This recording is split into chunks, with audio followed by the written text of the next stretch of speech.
Hi ಎಲ್ಲರಿಗೂ welcome to my mini blog. ಹೇಗಿದ್ದೀರಾ ಎಲ್ಲರೂ? ನಾನು ತುಂಬ ಚೆನ್ನಾಗಿದ್ದೀನಿ. ಇವತ್ತಂತೂ ತುಂಬ ಅಂದರೆ ತುಂಬ ಲೇಟಾಗಿದ್ದೆ. ನಿಮಗೂ ಗೊತ್ತಿರೋ ಹಾಗೆ ನೆನ್ನೆ ಫುಲ್ ಟ್ರಾವೆಲ್ ಇತ್ತು, ಆದ ಕಾರಣ ಇವತ್ತು ತುಂಬ ಲೇಟಾಗಿದ್ದೆ.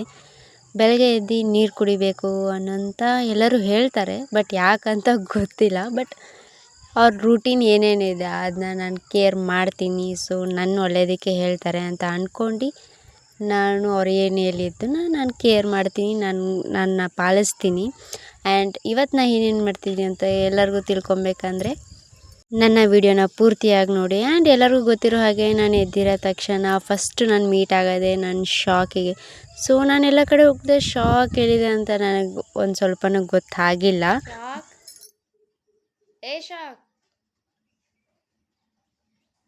ಶಕಿಯೇ ಏರೆ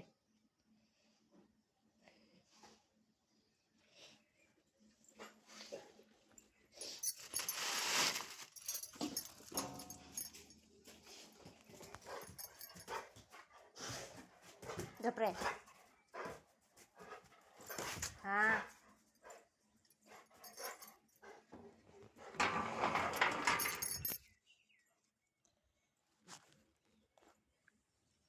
ನಮ್ಮನೆಯ ರಾಜ ರಾಣಿನ ನಿಮಗೂ ತೋರಿಸ್ತೀನಿ, ನೋಡ್ಬಿಡಿ.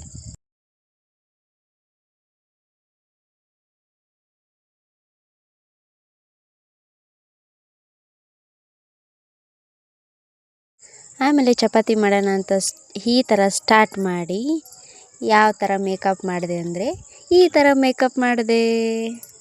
ನೆಕ್ಸ್ಟ್ ನಾನು ಮಾಡಿರೋ ಕೆಲಸ ಈ ಥರ ಪಾತ್ರೆ ಇರೋದನ್ನ ಈ ಥರ ಮಾಡಿ ಬ್ರೇಕ್ಫಾಸ್ಟಿಗೆ ಅಂತಂದ್ಬಿಟ್ಟು ರೈಸ್ ಮಾಡಿದ್ದೆ. ಆಮೇಲೆ ನನ್ನ ಮಾವೆಗೆ ಅಂತಂದ್ಬಿಟ್ಟು ಹಾಗಲಕಾಯಿ ಪಲ್ಯ ಮಾಡೋಕ್ಕೆ. ಆ್ಯಂಡ್ ಫೈನಲಿ ಈ ಥರ ಬಂದಿದೆ. ನಮ್ಮ ಅತ್ತೆ ರೊಟ್ಟಿ ಮಾಡ್ತಿದ್ರು ನನ್ನ ಮಾವಗೋಸ್ಕರ. ಇವತ್ತು ಲಕ್ಷ್ಮೀ ಪೂಜೆ ಅಂತಂದ್ಬಿಟ್ಟು ನಾ ರೆಡಿಯಾಗಿದ್ದು ಈ ಥರ.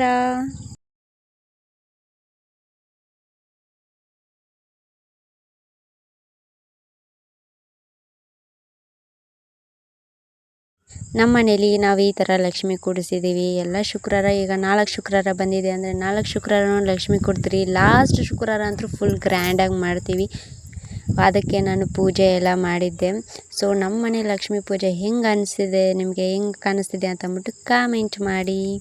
ಆ್ಯಂಡ್ ನಾನು ಇವತ್ತು ಉಪವಾಸನೂ ಕೂಡ ಇದ್ದೀನಿ.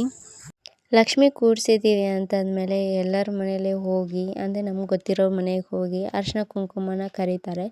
ಸೊ ನಾನು ಹಾಗೆ ಮಾಡಿದೆ. ನಮ್ಮ ಅಕ್ಕಗೆ ಮತ್ತು ಇಲ್ಲಿ ನಂಗೆ ಪರಿಚಯ ಇರೋರನ್ನ ಅರಿಶಿನ ಕುಂಕುಮ ಕರೆದೆ. ಫಸ್ಟ್ ಅವ್ರು ಬಂದರು. ಅವ್ರು ಬಂದು ನಾನು ಕೊಟ್ಟಿದ್ದು ಅರಿಶಿನ ಕುಂಕುಮ ಮತ್ತು ಉಡಿ ತುಂಬಿ ಅವರಿಗೆ ಎಲ್ಲ ಇದಾದಮೇಲೆ ನಾನು ಹೋಗಿ ಅವ್ರ ಮನೆಗೆ ಹೋಗಿ ಎಲ್ಲ ಅರಿಶಿನ ಕುಂಕುಮನ ಎಲ್ಲ ತೊಗೊಂಡು ಆಮೇಲೆ ನಾನು ಮನೆಗೆ ಬಂದಿದ್ದೆ ನೈಟ್. ಯಾಕಂದರೆ ನೈಟೇ ಎಲ್ಲ ಅರಿಶಿನ ಕುಂಕುಮ ಕೊಡೋದು ಅಂತ ಹೇಳಿದರು. ಮಧ್ಯಾಹ್ನ ತಿಕ್ಕಿದ ಪಾತ್ರೆಗಳೆಲ್ಲ ಹಾಗೆ ಹೊರಗಡೆ ಇಟ್ಟಿದ್ದೆ. ಆಮೇಲೆ ಶಾಕಿಗೇನೋ ಊಟನೇ ಹಾಕಿಲ್ಲ. ಸೊ ಅದಕ್ಕೂ ಶಾಕಿಗೂ ಹಾಕಬೇಕು, ಅಡುಗೆ ಮಾಡಬೇಕಾದ್ರೆ ಶಾಕಿಗೆ.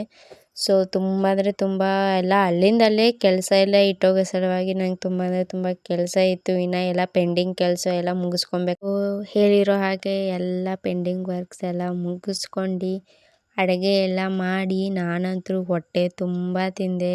ಯಾಕಂದರೆ ನಿಮಗೆ ಗೊತ್ತಿರೋ ಹಾಗೆ ನಾನು ಬೆಳಗ್ಗೆಯಿಂದ ಉಪವಾಸ ಇದ್ದೆ. ಸೊ ನನಗೂ ಉಪವಾಸ ಇದ್ದೆ. ಆ್ಯಕ್ಚುಲಿ ನನ್ಗೆ ಗೊತ್ತಿರೋ ಪ್ರಕಾರ ಉಪವಾಸ ಇದ್ದಾಗ ತುಂಬ ನಿದ್ದೆ ಬರುತ್ತೆ ಅಂತಾರೆ. ಬಟ್ ನನಗಂತೂ ತುಂಬ ನಿದ್ದೆ ಬರ್ತಿತ್ತು, ನಿಜನೋ ಗೊತ್ತಿಲ್ಲ. ಬಟ್ ನಾಳೆ ಸಿಗೋಣ ಅಂತ ಹೇಳ್ತಾ ಟೇಕ್ ಕೇರ್, ಬಾಯ್ ಬಾಯ್.